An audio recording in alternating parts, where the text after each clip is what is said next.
What is good, everyone? OJ over here from PlayerEssence, and welcome to another PE Nintendo Switch and gaming news video. Today, we've got some great information for you, so let's go ahead and get right into it. Starlink Battle for Atlus. They have a brand new video up. It's called E3 Customization and Seamless Exploration. And this was posted on the Ubisoft US official account. And I think GameSpot was doing an interview with them. But a lot of people haven't been talking about this game too much. It is coming to Nintendo Switch in addition to the PS4, Xbox One, and I think PC as well. I want to double check on that, but I know it's coming to PS4 and Xbox One. And this game is very unique because in Starlink Battle for Atlus, you actually have these figurines, or you have these little toys that you can customize on the fly in addition to change your weapons in the battle. Now, in this game, you're going to be having a starship, and you go through different planets and you battle against this space warfaring type of deal. These monsters, obviously, and as you beat them or you take down their forces, that actually affects what they're going to do and how they plan and strategize and where they invade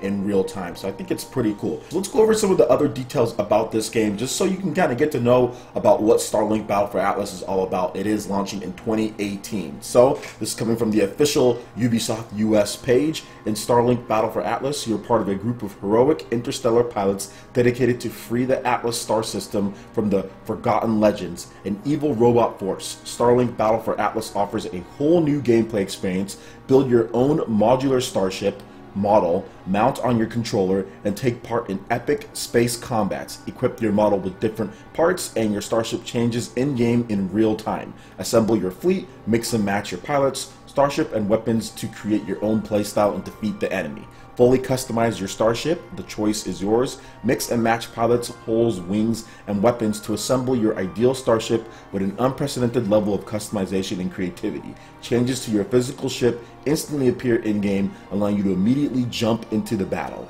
Explore an entire star system. Travel seamlessly through the exotic alien worlds of the Atlus star system. Each one of its planets has its own identity, ecosystem, and wildlife. Be careful, as space is a hostile environment and will present many challenges. The world evolves depending on your actions and your choices. Everything you do has an impact on the journey, and enemies will react and fight back intelligently and take over the star system if you don't stop them.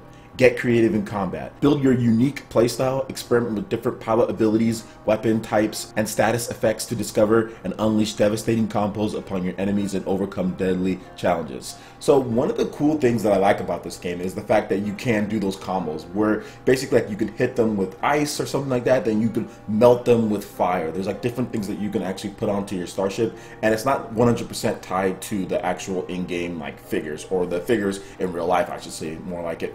You can actually like buy the parts. There will be ways that you can just do it all digitally as well and swap them on the fly there. But I think this type of game, as far as what they're shooting for, they're kind of shooting for more of like a mature, I guess, Skylanders or something like that when it comes to just the figurines, not the actual game, because Skylanders never caught my attention, even like playing with my kid. Like, I don't want to play that game at all, but this one seems like something that I'd be more interested in playing. There isn't many space like ship combat games anymore. Like when I was a kid, I used to play Gradius, and I used to play lots of other games that were really cool. The space, games where you're just going like side by side, like Space Invaders, stuff like that. I used to play all those games. I thought those were awesome, and then they just kind of disappeared. So something like this really catches my attention because it seems like a modern take with a little bit of a childish edge on like a Gradius or on like a Space Invaders or something like that. And when I say childish edge, I mean more like with the figurines and all that, right? So having pilots that have their own abilities and special stuff like that, you can mix and match, all that stuff really kind of excites me about it, and makes me think like, man, this is kind of like the natural evolution of like Gradius or something like that. So I'm really excited for this game. Let me know what you guys think about it in the comment section below. What do you guys think about the space combat and all of that? I would love to hear what you guys have to say on the matter. Remember, it's coming to Nintendo Switch, PS4, and Xbox One in fall 2018. Alright, and moving on to the next article here. Nintendo Switch demand has outpaced Nintendo's internal estimates globally, says Nintendo UK rep. So nothing earth-shattering here, but I didn't want to get into what this UK rep or spokesperson had to say on the matter. Quote, "For Nintendo Switch, our initial plan for the fiscal year ended March 2017 was to ship 2 million units by the end of March, but we increased production, which resulted in shipping 2.74 million units globally. For products like Nintendo Switch, it takes time to procure parts and run production, so we performed demand estimates far in advance of launch actual demand following the launch of these products surpassed our estimates globally. To take advantage of this favorable momentum, we will continue to bolster our manufacturing facilities and strive to increase production in preparation for the Christmas period, which has been factored into our forecast of shipping 10 million units globally by the end of this fiscal year. So that's the one thing that I do want to talk about when it comes to Nintendo, because obviously the big news is like the whole Apple and not being able to get the parts, but Nintendo is bolstering their manufacturing facilities like they said here, and there will be more stock, especially for Splatoon 2, which we'll talk about in a bit, because that game, ooh man, there's some crazy pre-order numbers going on. But yes, they will be bringing out more. I know that there was a boost before, what was it, ARMS, that boosted up to like 37,000 units for Japan, which is higher than what it's usually been doing. And even before Splatoon 2, the global test fire, that sold like 70-something thousand in Japan, because they know that Splatoon 2 was big and people were picking it up for that. So even then, like before that global test fire, the numbers did jump up. So Nintendo's going to make sure that they have stock before the big games, and kind of in between where there's like a little bit of a lull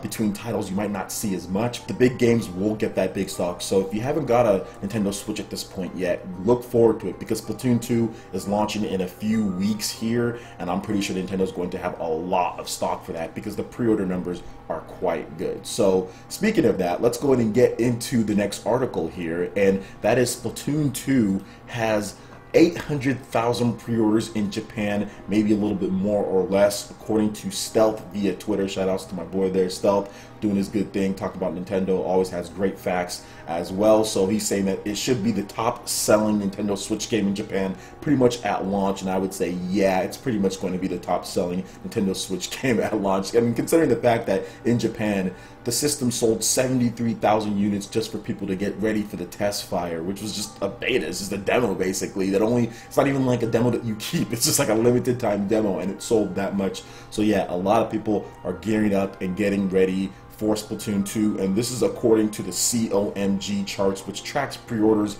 in Japan. And yeah, Splatoon 2 is a lot of pre-orders there, so I'm pretty sure Nintendo's going to want to bolster that manufacturing, and I think they're going to have a lot of stock out there.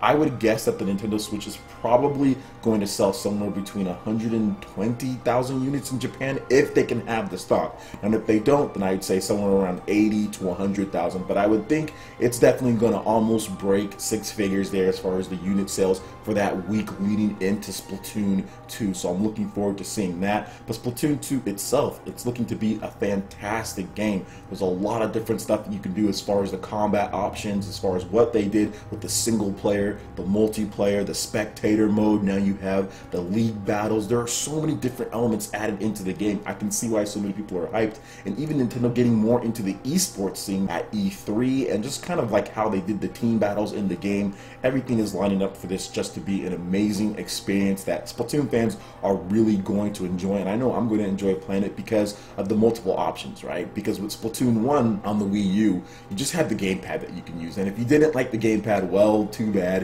You pretty much had to use the gamepad. Now, you didn't have to use motion controls, but you still had to use the gamepad, look up and down, and do all of that. Now, with Splatoon 2, they essentially got rid of all that. You still have the motion controls if you want them, but you can just play the game normally. You have multiple control options. You want to use the Joy-Cons, cool. You want to put them inside the grip, you can use that as well. You want to use the actual controller, that's fine too. So I love the fact that there's multiple options of how to play, and there's just so much more stuff added into this game. They bumped up the resolution. The frame rate is looking solid, 60 frames per second. Also, the biggest thing for me, and I think another reason why Splatoon 2 is just going to destroy Splatoon 1 when it comes to sales, is the Salmon Run. I think that's a mode that a lot of people are really excited for, and potentially even bought the game for, because it's a whole new element to online. Maybe you don't like the competitive online aspect of Splatoon. Maybe you don't like the team aspect of it. Well, how about having the Horde mode on there? So I think even adding that in probably got some new fans, because I was excited for Splatoon 2, and I was like, yeah, this is going to be great, I'm going to buy it. But when I saw that Salmon Run, I was like, okay, now I know what to do. Now I'm going to have like PE game nights with this. Now this is going to be super fun. So that's, for me, was like, okay, this is going to be amazing. Kind of pushed me over. I was already going to buy it, but even pushed me further over to where it's like, okay, 100% day one. So let me know what you guys think about this news in the comment section below. 800,000 or so pre-orders for Splatoon 2. Man, that's so much. I might outsell it in Japan than the US. Alright, Ninja, that wraps it up for this video here. Go ahead and check out the links in the description below. We've got Facebook, we've got Twitter. Go ahead and give us a like and a follow on all of our social media. It really helps us spread the content of PlayerEssence across the interwebs in addition to YouTube. Also, make sure you check out our Patreon page, pledge any tier, and be entered in to win some awesome prizes. We've got Discord voice chat for all of our live streams, and $10 prize eShop tournaments for Mario Kart 8 Deluxe. Splatoon 2 will have arms and so much more. So support PE Live and PE Arena right here on PlayerEssence. Also, make sure you hit that like button if you did like this video. Lets me know you guys want more content like this going forward in the future. And subscribe to PlayerEssence for the latest news, reviews, discussions, and more. Thank you so much for watching, and we'll catch you, Ninja, for the next video. Peace.